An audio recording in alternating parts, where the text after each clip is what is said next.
नमस्कार दोस्तों, उम्मीद करते हैं कि आप लोग बहुत ही अच्छे होंगे। आज की इस वीडियो में आपको जो है जन्म प्रमाण पत्र ऑनलाइन अप्लाई कैसे करना है उसकी पूरी प्रक्रिया बताएंगे, क्योंकि बहुत सारे लोग ऐसे हैं जो कि अपना बर्थ सर्टिफिकेट के लिए ऑनलाइन एप्लीकेशन फॉर्म डालना चाहते हैं। आपके घर में किसी बच्चे का जन्म हो गया है और उसका जो रजिस्ट्रेशन है करना चाहते हैं तो बड़ी आसानी से ऑनलाइन कर सकते हैं। कैसे करेंगे पूरी प्रक्रिया बताएंगे, लेकिन उससे पहले अभी तक आपने इस वीडियो को लाइक नहीं किया हुआ है तो प्लीज़ वीडियो को लाइक कर लीजिए और हो सके तो वीडियो को सोशल मीडिया पे जैसे कि फेसबुक हो गया, व्हाट्सअप हो गया, वहाँ पे शेयर कर दीजिए, क्योंकि बहुत सारे लोग ऐसे हैं जो कि अपना बर्थ सर्टिफिकेट ऑनलाइन अप्लाई करना चाहते हैं बट उनको पता नहीं हो पाता है, वो अप्लाई नहीं कर पाते हैं। तो कहीं ना कहीं उनके लिए कमाल की वीडियो और हेल्पफुल वीडियो हो सकती है। सबसे पहले देखिए करना क्या है कि आपको जो है अपने कंप्यूटर के ब्राउज़र को ओपन करना है, ठीक है, और आपको यहाँ पे सर्च करना है सिविल बर्थ रजिस्ट्रेशन, ठीक है। तो आपके सामने ये वाला जो है पोर्टल यहाँ पे देखने को मिलेगा, जिसको यहाँ से ओपन कर लेना है। यहाँ से आप चाहें तो डेट रजिस्ट्रेशन भी कर सकते हैं, लेकिन हम इस वीडियो में केवल जो है बर्थ का ही जानकारी देने वाले हैं। अगर आप कहेंगे डेट का तो अलग से हम लेकर आ जाएंगे, ठीक है। यहाँ पे आने के बाद जो है लॉगिन का बटन मिलेगा। सबसे पहले जनरल पब्लिक के बटन पे आपको क्लिक करना है, क्योंकि आप एक पब्लिक है और अपना जो है सर्टिफिकेट यहाँ पे इशू करना चाहते हैं, मतलब कि जो भी बर्थ सर्टिफिकेट है उसके लिए रजिस्ट्रेशन करना चाहते हैं। यहाँ पे एक मोबाइल नंबर को डालेंगे, फिर यहाँ पे जो भी आपको कैप्चा है ये फिल करके आप यहाँ पे लॉगिन कर सकते हैं। लेकिन अगर आपने आईडी नहीं बनाया हुआ है तो सबसे पहले आपको साइन अप के बटन पर क्लिक करके साइन अप करना होगा। साइन अप करने के लिए जो है 5 स्टेप है। सबसे पहले अपना जो भी जनरल इन्फॉर्मेशन है, जैसे कि आपका प्रथम name, middle name, last name यहाँ पे भरेंगे। अपना सेक्स बताएंगे कि मेल है कि फीमेल है, और अपना जो भी डेट ऑफ बर्थ है। ये ज़रूरी नहीं है कि बच्चे का जो है डेट ऑफ बर्थ देना है, अपना खुद का भी डेट ऑफ बर्थ यहाँ पे दे सकते हैं, क्योंकि ये लॉगिन आईडी आप क्रिएट कर रहे हैं। उसके बाद यहाँ पे नेक्स्ट के बटन पे क्लिक करेंगे। अब यहाँ पे अपना जो भी एड्रेस है ना उसको यहाँ पे फिल करना है। अगर आप इंडिया से हैं तो इन इंडिया का सिलेक्शन करेंगे, अगर आप इंडिया के बाहर के हैं तो आउटसाइड इंडिया जो है सिलेक्ट करेंगे। मैं इंडिया से हूँ तो यहाँ पे इंडिया में स्टेट बताऊँगा कौन से स्टेट के अंतर्गत आता हूँ। किसी भी स्टेट से आते हैं तो इसी वेबसाइट के माध्यम से सर्टिफिकेट के लिए अप्लाई कर सकते हैं। यहाँ पे अपना जो भी डिस्ट्रिक्ट है उसका सिलेक्शन करना है कि आप जो है कौन से डिस्ट्रिक्ट के अंतर्गत आते हैं। फिर यहाँ पे अपना जो भी सब डिस्ट्रिक्ट है उसका सिलेक्शन करना है, और उसके बाद जो भी आपका विलेज टाउन लगता है ना उसको यहाँ पे बतानी है कि आप विलेज से हैं या फिर टाउन से हैं।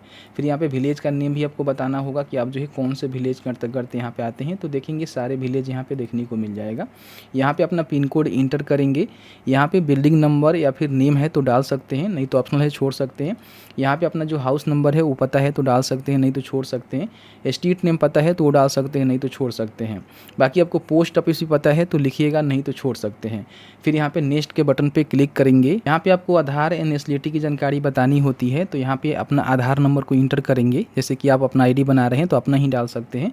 यहाँ पे नेशनलिटी बताएंगे कि इंडियन है या फिर अदर है, फिर इसको टिक करेंगे। नेक्स्ट के बटन पे क्लिक करेंगे। अब यहाँ पे एक मोबाइल नंबर आपको एंट्री करना है और उसके बाद सेंड ओटीपी के बटन पे क्लिक करना है। आपने जो भी मोबाइल नंबर दिया हुआ है उस पर जो एक ओटीपी सेंड किया गया है, ओटीपी को यहाँ पे डालेंगे। वेरीफाई के बटन पे क्लिक करेंगे तो इस तरह से आपका जो मोबाइल नंबर है वेरीफाई हो जाता है। नेक्स्ट के बटन पे क्लिक करेंगे। यहाँ पे अपना जो भी ईमेल आईडी है उसको चाहें तो डालकर यहाँ पे ऑथेंटिकेट कर सकते हैं, नहीं तो इसको छोड़ देंगे। स्किप एंड रजिस्टर के बटन पे क्लिक करेंगे तो यहाँ पे आपका जो रजिस्ट्रेशन है ना कंप्लीट हो जाता है, और इस तरह से देखेंगे तो आपके सामने जो है मैसेज देखने को मिलेगा कि आपका रजिस्ट्रेशन यहाँ पे कंप्लीट हो चुका है। अब यहाँ पे लॉगिन करना है तो फिर यहाँ पे लॉगिन वाला पेज पे जाएंगे और आपको जो है सीधे यहाँ से लॉगिन कर लेना है। अब यहाँ पे फॉर्म भरते समय आपने जो भी मोबाइल नंबर दिया हुआ है या फिर मेल आईडी उसमें से कोई एक को डालेंगे, कैप्चा को फिल करेंगे, लॉगिन के बटन पे क्लिक करेंगे तो फिर से आपके नंबर पे एक ओटीपी सेंड किया जाएगा। ओटीपी को यहाँ पे डालेंगे तो जैसे ही लॉगिन करेंगे तो आपके सामने जो है कुछ इस तरह से इंटरफेस आपको देखने को मिलेगा। यहाँ से बर्थ का रजिस्ट्रेशन कर सकते हैं, यहाँ से डेथ का कर सकते हैं, और यहाँ पे स्टिल बर्थ का चाहे तो भी कर सकते हैं। तो मैं इसमें बर्थ का आपको बताने वाला हूँ, तो यहाँ पे बर्थ के बटन पे आपको क्लिक करना है, ठीक है। यहाँ भी आपको देखने को मिलेगा, देख सकते हैं रिपोर्ट बर्थ का जो है बटन आपको देखने को मिलेगा, जिस पे क्लिक कर सकते हैं। कहीं भी क्लिक करिए तो आपके सामने जो है 4 स्टेप में जो है फॉर्म फिलअप करने का देखेंगे तो यहाँ पे एक फॉर्म खुल जाएगा, ठीक है। इसमें सबसे पहले जो भी जैसे कि लीगल इन्फॉर्मेशन है उसको भरना है, जिसमें स्टेट का सिलेक्शन करना है कि आपका जो बच्चे का जन्म है वो कौन से स्टेट में हुआ है, ठीक है। उसके बाद यहाँ पे देखेंगे तो सामान्य सूचना किस में प्रिंट करना चाहते हैं, हिंदी में या फिर इंग्लिश में, इसको देख लीजिएगा। फिर यहाँ पे आपका जो सेकेंडरी लैंग्वेज होगा, मतलब कि आपका जो सर्टिफिकेट इशू होगा उसमें 2 प्रकार की भाषा की ज़रूरत होती है, हिंदी इंग्लिश। तो यहाँ पे हिंदी इंग्लिश आप कर लीजिएगा, देख लीजिएगा। बाकी यहाँ पे डेट ऑफ रिपोर्टिंग ऑटोमेटिकली यहाँ पे आपको ले लिया जाएगा, जिसमें आप सुधार नहीं कर सकते हैं। इन बातों को ध्यान रखेंगे क्योंकि आज ही आप रिपोर्ट कर रहे हैं अपने बच्चे का जो बर्थ हुआ है उसकी। बाकी यहाँ पे चाइल्ड का इन्फॉर्मेशन आपको देना है। तो सबसे पहले तो बच्चे का जो जन्म तिथि है ना, यहाँ से आपको बताना है। तो यहाँ पे देखेंगे तो आपको देखने को मिल जाएगा। तो जो भी, जैसे कि मान लीजिए जब भी बच्चे का जन्म हुआ है उसका जो भी डेट ऑफ बर्थ है ना, आप यहाँ पे सेलेक्ट करेंगे। ध्यान रखेंगे, कृपया जांच ले कि घटना पंजीकरण आगे बढ़ने से पहले आपके पास सभी आवश्यक दस्तावेज होनी चाहिए। ऐसा नहीं है कि केवल जो है रिपोर्ट कर देने से ही आपका सर्टिफिकेट इशू हो जाएगा, आपके पास दस्तावेज भी होनी चाहिए, ठीक है, जो भी आप डेट ऑफ बर्थ यहाँ पे दे रहे हैं। फिर इसको यहाँ पे कंफर्म भी करना पड़ेगा। तो जो भी अपने डेट ऑफ बर्थ यहाँ पे सिलेक्ट किया हुआ है, ठीक है, उसको आप यहाँ पे कंफर्म कर दीजिएगा। तो इस तरह से मैं यहाँ पे कंफर्म कर देता हूँ। उसके बाद यहाँ पे टाइम ऑफ बर्थ आपको बताना है कि बच्चे का जन्म जो है किस टाइम हुआ है। तो यहाँ से उसका सिलेक्ट करेंगे और यहाँ पे उसका सेक्स बताएंगे कि मेल है कि फीमेल है। फिर यहाँ पे अगर उसका मान लीजिए आधार नंबर बना हुआ है तो यहाँ पे आधार नंबर, नहीं तो EID भी दे सकते हैं, नहीं है तो छोड़ सकते हैं, ठीक है। बच्चे का नाम नहीं रखा गया है, यदि बच्चे का नाम नहीं है तो कृपया चेक बॉक्स को यहाँ पे टिक कर सकते हैं। अगर आपने बच्चे का नामकरण कर लिया हुआ है तो उसका जो भी फर्स्ट नेम है, मिडिल नेम है, लास्ट नेम है, यहाँ पे लिखेंगे इंग्लिश में, ऑटोमेटिकली जो यहाँ पे हिंदी में ट्रांसलेट हो जाता है। किसी प्रकार की कोई गलती होती है तो कीबोर्ड के माध्यम से आप इसको सुधार कर सकते हैं। लेकिन अगर आपने बच्चे का नामकरण नहीं किया हुआ है तो आप इसको टिक कर देंगे तो ये जानकारी यहाँ पे देखने को नहीं मिलेगा। अब यहाँ पे देखेंगे बताया गया है कि reported between 31 day to 1 years from the date of occurrence of event, मतलब कि जब भी आपका बच्चे का जन्म हुआ है तो 31 दिन से लेकर 1 साल के बीच वाले आप यहाँ पे रिपोर्टेड कर सकते हैं, ठीक है। मतलब कि आपने जो भी जानकारी दिया हुआ है वो यहाँ पे रिपोर्ट कराया जा रहा है। तो इसमें क्या करना है कि बच्चे का जानकारी है तो यहाँ पे जरूर डाल देना, इन बातों को ध्यान रखेंगे, ठीक है। फिर यहाँ पे देख सकते हैं कि बच्चे के नाम की पुष्टि करें, दोबारा आपको यहाँ पे उसको डालना है, कन्फर्म करना है। जैसे कि नाम में किसी प्रकार की गलती मत करिएगा, नहीं तो आगे चल के प्रॉब्लम हो सकता है। बाकी यहाँ पे देख सकते हैं कि फादर का इन्फॉर्मेशन आपको देना है कि फादर का नेम क्या है, मिडिल नेम क्या है, लास्ट नेम क्या है। फिर यहाँ पे उनका जो मोबाइल नंबर है, ईमेल आईडी है और उनका जो आधार नंबर है वो भी यहाँ पे देना है, ठीक है। उसके बाद यहाँ पे मदर का इन्फॉर्मेशन आपको भरना है, जैसे कि उनका फर्स्ट नेम क्या है, उनका मिडिल नेम क्या है, उनका लास्ट नेम क्या है। उनका ऑटोमेटिकली यहाँ पे हिंदी में जो है नाम ट्रांसलेट हो जाता है। किसी प्रकार की कोई गलती होती है तो यहाँ पे क्लिक करके इसको सुधार कर सकते हैं कीबोर्ड के माध्यम से। उनका मोबाइल नंबर, ईमेल आईडी और आधार नंबर भी आपको यहाँ पे देना पड़ेगा। यहाँ पे देख सकते हैं कि एड्रेस ऑफ पेरेंट, मतलब कि जो भी माता पिता हैं उनका एड्रेस कहाँ है जब बच्चे का जन्म हुआ था। तो अगर इंडिया में है तो इन इंडिया करेंगे, अगर इंडिया से बाहर है तो यहाँ पे आउटसाइड ऑफ इंडिया करेंगे। तो फिर यहाँ पे स्टेट का सिलेक्शन करेंगे, फिर यहाँ पे डिस्ट्रिक्ट का सिलेक्शन करेंगे। आपको डिस्ट्रिक्ट यहाँ पे देखने को मिल जाएगा, देख सकते हैं सारे डिस्ट्रिक्ट आपको देखने को मिलेगा। फिर यहाँ पे सब डिस्ट्रिक्ट आपको बताना है कि आप जो है टाउन से या फिर विलेज से हैं, इसकी जानकारी यहाँ पे बताएंगे। फिर अपने जो भी विलेज का नेम है उसको यहाँ पे सिलेक्ट करना होगा कि आप जो है कौन से विलेज के अंतर्गत आते हैं। उसके बाद यहाँ पे पिन कोड लिखेंगे, बिल्डिंग नेम पता है तो वो लिख देंगे, हाउस नंबर, स्ट्रीट नेम पता है, आपका पोस्ट ऑफिस पता है तो यहाँ पे लिखेंगे, ऑटोमेटिकली हिंदी में भी ट्रांसलेट यहाँ पे हो जाता है, ठीक है। अगर मान लीजिए परमानेंट एड्रेस और प्रेजेंट एड्रेस पेरेंट का सेम है तो आप यहाँ पे हाँ करेंगे, नहीं है तो नहीं करके आपको बताना होगा। अगर आप यहाँ पे हाँ करते हैं तो ऑटोमेटिकली जो है जो भी आप एड्रेस ऊपर फिल किए हैं ऑटोमेटिकली यहाँ पे आ जाएगा। अगर आप नहीं करते हैं तो फिर दोबारा यहाँ पे एड्रेस खुलेगा जिसको आपको भरना होगा, ठीक है। अब यहाँ पे क्या करना है कि जन्म का स्थान बताना है, जो भी बच्चे का जन्म हुआ है वो घर पे हुआ है या फिर मान लीजिए हॉस्पिटल संस्थान में हुआ है। अगर घर पे हुआ है तो घर का सिलेक्शन करेंगे, अगर मान लीजिए किसी हॉस्पिटल या फिर अस्पताल में हुआ है तो उसका सिलेक्शन करके आपको बताना होगा कौन से राज्य, डिस्ट्रिक्ट बताना होगा कहाँ डिस्ट्रिक्ट, फिर यहाँ पे सब डिस्ट्रिक्ट, विलेज, टाउन, फिर उसका जो भी ग्राम शहर का नाम है। ऑटोमेटिकली यहाँ पे पंजीकरण का जो इकाई है ना आपको देखने को मिलेगा कि आपका जो है ग्राम पंचायत कहला से आपका सर्टिफिकेट यहाँ पे इशू होगा, यहीं के रजिस्ट्रार जो है पंचायत सचिव इशू करेंगे, ठीक है। फिर यहाँ पे हॉस्पिटल का नेम आपको बताना होगा, सेलेक्ट हॉस्पिटल, यहाँ पे सेलेक्ट हॉस्पिटल कर सकते हैं, फिर अदर सिलेक्शन करके हॉस्पिटल का जो नेम है ना आप यहाँ पे लिख सकते हैं कि कौन से हॉस्पिटल में बच्चे का जन्म हुआ है। उसके बाद यहाँ पे सेव कर देना है ड्राफ्ट में, सबसे पहले जो भी जानकारी आपने फिल किया हुआ है वो ड्राफ्ट में यहाँ पे सेव हो जाए। उसके बाद यहाँ पे नेक्स्ट के बटन पे आपको क्लिक करना है। अब जैसे ही नेक्स्ट के बटन पे क्लिक करेंगे तो यहाँ पे अपने लीगल इन्फॉर्मेशन को फिल आउट कर लिया हुआ है। अब यहाँ पे जो भी स्टैटिकल इन्फॉर्मेशन है ना उसकी जानकारी आपको भरना है। सबसे पहले यहाँ पे पूछा गया है कि ग्राम शहर का नाम जहाँ माता पिता का निवास हो, माता जहाँ सामान्यतः रहती है क्योंकि प्रसव की जगह भिन्न हो सकती है, घर का पता दर्ज करने की आवश्यकता नहीं है। तो यहाँ पे क्या करना है कि ग्राम शहर का नाम लिखना है जहाँ माता जो है निवास करती है, जहाँ पे माता रहती है, ठीक है।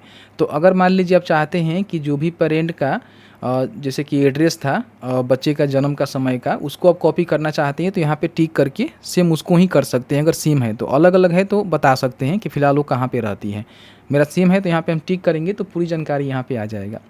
अब यहाँ पे देखेंगे फादर इन्फॉर्मेशन आपको देना होगा कि फादर का जो है धर्म क्या है, हिंदू है, मुस्लिम है, ईसाई है, सिख है, जो भी मतलब धर्म होगा वो धर्म यहाँ पे बताएंगे।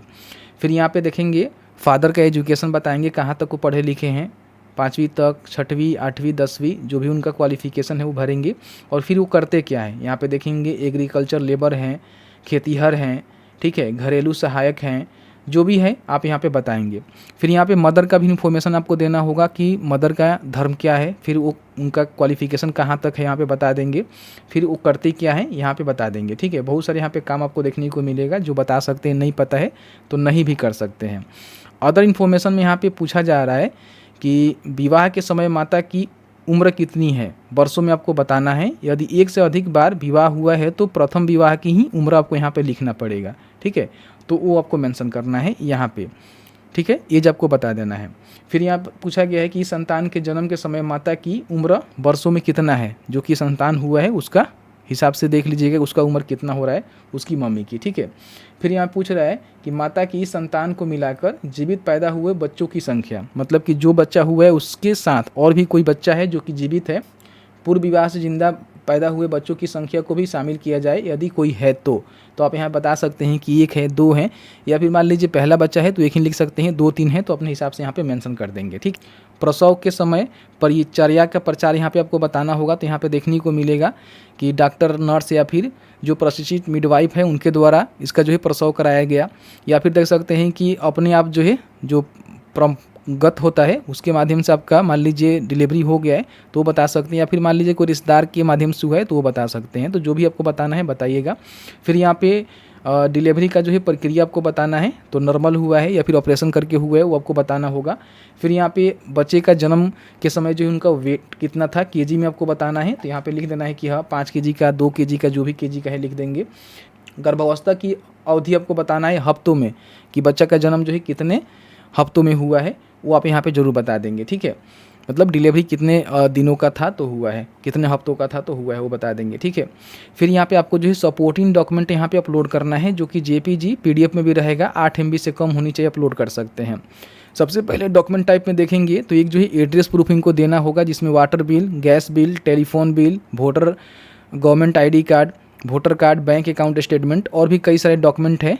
इसमें से कोई एक डॉक्यूमेंट आपको देना पड़ेगा। तो जो भी आपके पास डॉक्यूमेंट है उसको यहाँ पे सिलेक्ट करेंगे और यहाँ पे उसको अपलोड करेंगे, समझ रहे हैं ना, स्कैन करके यहाँ पे अपलोड करेंगे, जो कि 8 MB से कम होनी चाहिए।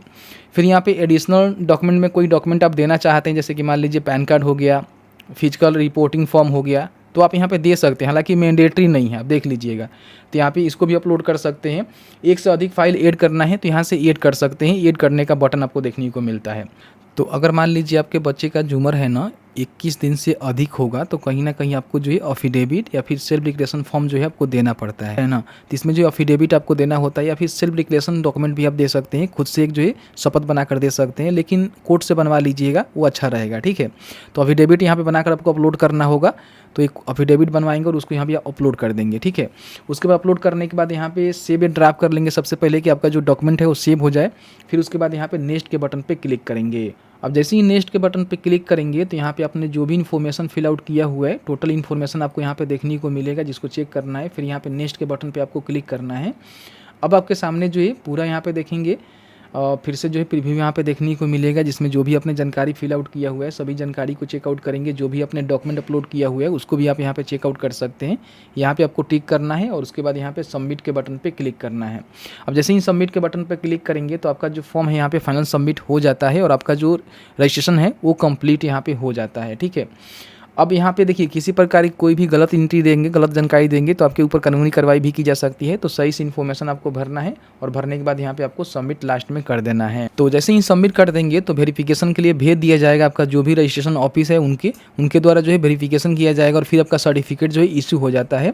सर्टिफिकेट मान लीजिए आपका इशू हो जाता है तो बड़ी आसानी से आप यहीं से डाउनलोड भी कर सकते हैं। जैसे यहाँ पे देखेंगे आपका वेरिफिकेशन कंप्लीट होता है और अगर मान लीजिए एप्लीकेशन रिजेक्ट होते हैं तो उसको भी आप यहाँ पे देख सकते हैं। और जब आपका एप्लीकेशन यहाँ पे वेरीफाई हो जाता है तो यहीं से आकर सर्टिफिकेट को सर्विस वाले सेक्शन से डाउनलोड भी कर सकते हैं।